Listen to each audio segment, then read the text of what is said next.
Hello, party people. So, a lot of people don't know this, but some of my close friends and my so-called customers, as a side hustle back in university, like there wasn't any plagiarism going on or anything like that, or any copyright infringement. But I wrote papers for people who wanted me to write essays, maybe not necessarily, obviously not theses or term papers, but like just regular writing assignments that I didn't feel like doing. And I looked at notes for like 15 minutes, half an hour, and made an essay out of it. And at first, this so-called side hustle, right?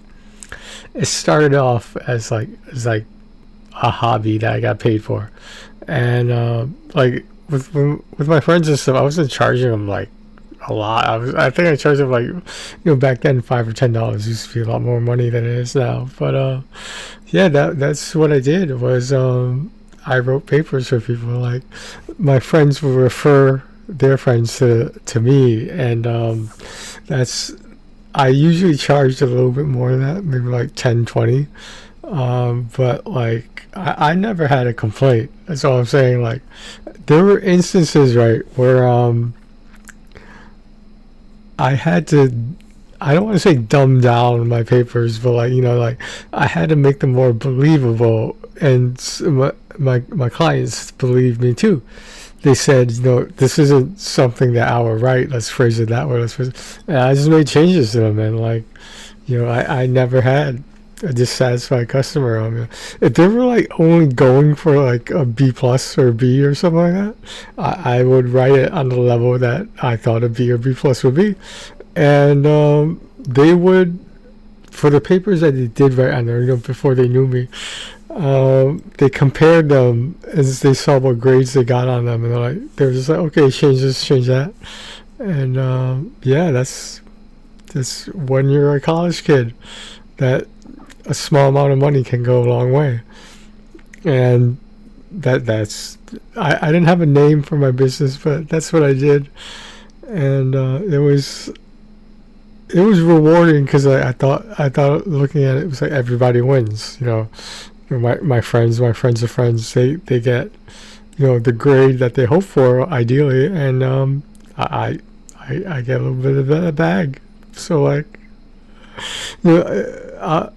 do I consider it a side hustle? Yes, I do, because it wasn't anything crazy. It was like maybe 1 or 2 papers a week, and I found that on the weekends I had a decent amount of free time, so that's when I would quote unquote work. And of course, I had I had a work study job. I had some summer jobs and stuff, but this was a consistent business, and it wasn't business, but you know what I mean.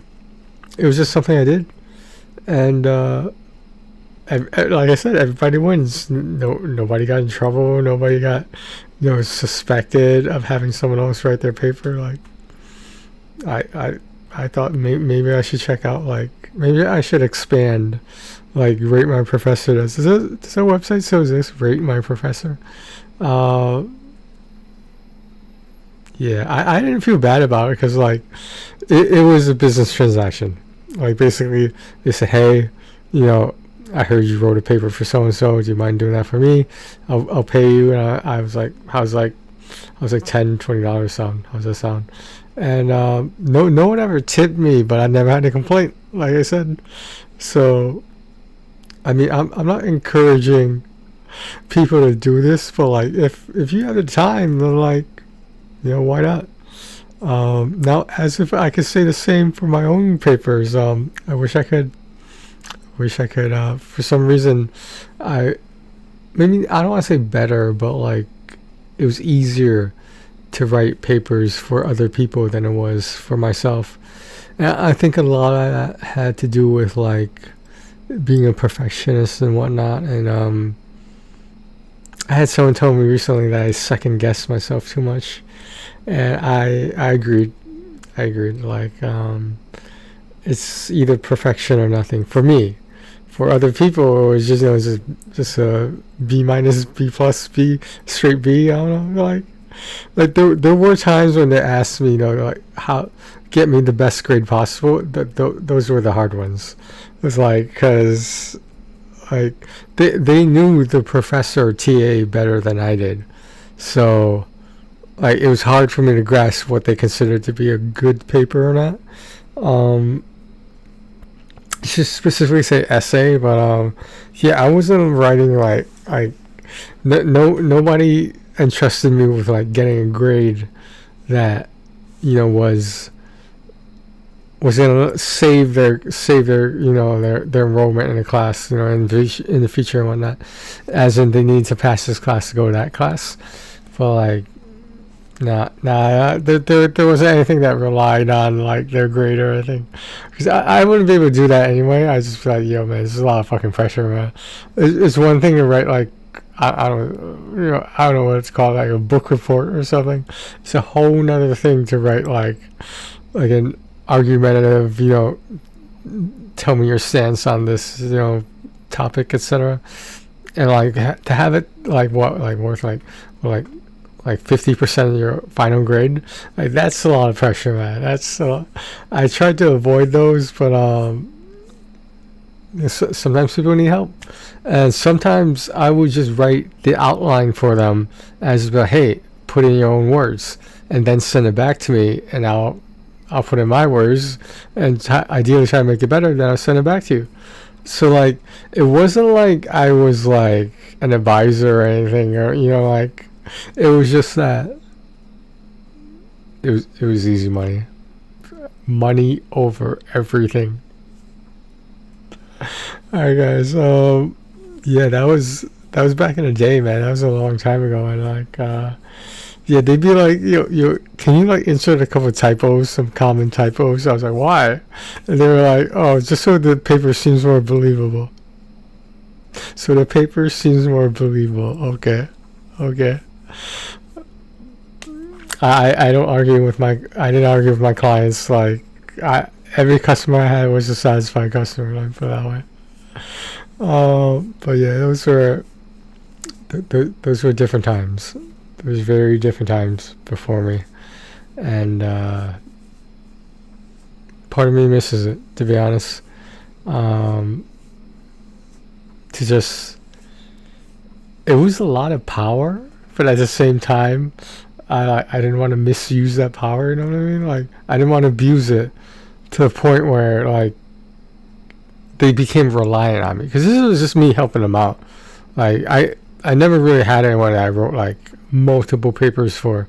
It was like 2 or 3 at most, and like it was just a network of people. I didn't control any of the network. They found me at a certain point. They started finding me, and it was like, should I be flattered by this increase in business? But I don't know what made me thought I should share that, but you know, a YouTube video is a YouTube video. No. So yeah, but now I just go on YouTube and use a spoken word. It's been a while since I've done the written word. This has been a while, and so that's that. I apologize that I haven't been keeping as up to date on videos, but you know, like the Twitch thing is really absorbing me, and I don't want to say it's funner than YouTube, but it's a completely different beast. You can't, in my opinion, you can't compare the two. So according to some streamers, some famous streamers, Twitch is kind of going a little bit downhill. A lot of people are investing in Kick. I believe it's kick.com, like kick a soccer ball. I haven't ventured there. I'll take a look at it, but like for the most part, if you look at their interface, it's pretty much I don't want to say it's a copy of Twitch, but there's slightly different monetization rules and stuff like that make it more appealing to some people.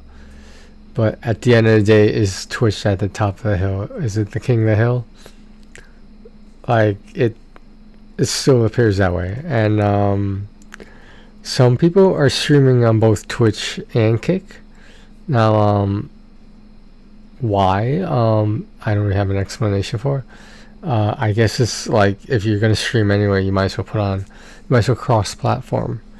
But yeah, I just thought I'd throw that in there because that's my other hustle. You know what I mean? I just don't get paid for it, so there you go. Okay. Well, thanks for listening, guys. Take care of yourselves and each other.